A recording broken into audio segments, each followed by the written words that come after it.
Welcome back to my channel. হাজির হয়ে গেলাম সুন্দর একটি নাস্তা রেসিপি নিয়ে। এখানে সুন্দর ডালপুরি করে নিয়েছি আজকে আমি। ডালপুরিগুলো অনেক সুন্দর ফুলকো হয়েছে এবং ক্রিস্পি হয়েছে। চলুন দেখে নিই কিভাবে আমি পুরিগুলো বানালাম। প্রথমে আমি 2 কাপ পরিমাণ ময়দা নিয়ে নিয়েছি। আপনার ময়দা না থাকলে আটা দিয়েও করা যাবে রেসিপিটি। দিয়ে দিচ্ছি লবণ। এখানে আমি হাফ চা চামচ লবণ দিয়েছি। এরপর দিয়ে দিচ্ছি 4 চামচের 4 চামচ তেল, নর্মাল তেল। 1 টেবিল চামচ পরিমাণ লেবুর রস। প্রথমে শুকনো হাতে আমি উপকরণগুলোকে ময়দার সাথে মেখে নিচ্ছি। তেল, লেবুর রস এবং লবণটাকে ভালো মতো মিলিয়ে নিচ্ছি। মিলিয়ে নেওয়ার পর আমি এখানে 1 কাপ পানি নিয়েছি। পানিটা আমি অল্প অল্প করে অ্যাড করব। 2-3 ভাগে অ্যাড করে নিয়ে আমি একটা ডো তৈরি করব। আমার ডোটা হয়ে গিয়েছে। ডোটা কিন্তু একদম টাইটও করা যাবে না, আবার একদম নরমও করা যাবে না, মিডিয়াম ডো করতে হবে। আমার ডোটা তৈরি হয়ে গিয়েছে। এখন এটাকে আমি রেস্টে রেখে দিচ্ছি। পুরি বানানোর জন্য ভিতরে যে পুরটা নিব, এখন পুরটা রেডি করে নিব। আমার ডো রেডি। ডোটা রেখে দিলাম। প্রথমে অল্প একটু ডাল সিদ্ধ করে নিচ্ছি। এখানে মসুরের ডাল নিয়েছি। মসুরের ডালটাকে ধুয়ে ভালো মতো সিদ্ধ দিয়ে দিয়েছি। ডালটা আমার সিদ্ধ হয়ে গিয়েছে। পানিটা শুকিয়ে আসছে প্রায়। এখন আমি চুলাটা বন্ধ করে দিচ্ছি। পুরটা রেডি করার জন্য নিয়ে নিচ্ছি একটা মাঝারি সাইজের পেঁয়াজ। পেঁয়াজটাকে একদম ছোট ছোট করে গ্রেট করে নিয়েছি। গ্রেট করে কুচি করে নিয়েছি আমি। পেঁয়াজ কুচি নিয়ে নিলাম। যারা আমার ভিডিওটি দেখছেন, আমার ভিডিওটিতে একটি লাইক দিয়ে দিবেন, চ্যানেলটিকে সাবস্ক্রাইব করে দিবেন। যারা এর মধ্যে আমার চ্যানেলটি সাবস্ক্রাইব করেছেন, আপনাদের সকলকে অসংখ্য ধন্যবাদ। এবার নিয়ে নিচ্ছি একটি কাঁচামরিচ। কাঁচামরিচ কুচি দিয়ে দিলাম। দিয়ে দিচ্ছি সামান্য পরিমাণ লবণ। এরপর দিয়ে দিলাম হাফ চা চামচ চিলি ফ্লেক্স।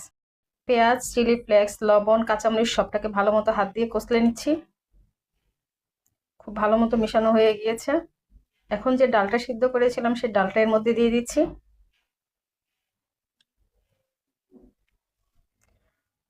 চামচ দিয়ে আমি ডালের সাথে আমি উপকরণগুলোকে ভালো মতো মিলিয়ে নিচ্ছি।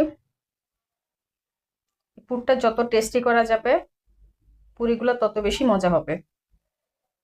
এরপর আমার ডোটাকে এখন আমি 4 ভাগে ভাগ করে নিব। 4টা লেচি কেটে নেব। 3টা লেচি তুলে নিয়ে একটা দিয়ে আমি একটু বড় সাইজের রুটি বেলে নিচ্ছি। আপনারা চাইলে ছোট ছোট করে পুরির জন্য ছোট ছোট করেও বেলে নিতে পারেন। আমার কাছে মনে হলো বড় করে বেলে নিলে হচ্ছে, একটু পাতলা করে বেলে কেটে নিলেই হচ্ছে খুব সহজে তাড়াতাড়ি বানানো হবে, তাই আমি একটু বড় করে রুটি বেলে নিচ্ছি। এরপর একটা কুকি কাটা দিয়ে গোল গোল করে আমি রুটিটাকে দেখেন ছোট ছোট করে কেটে নিচ্ছি।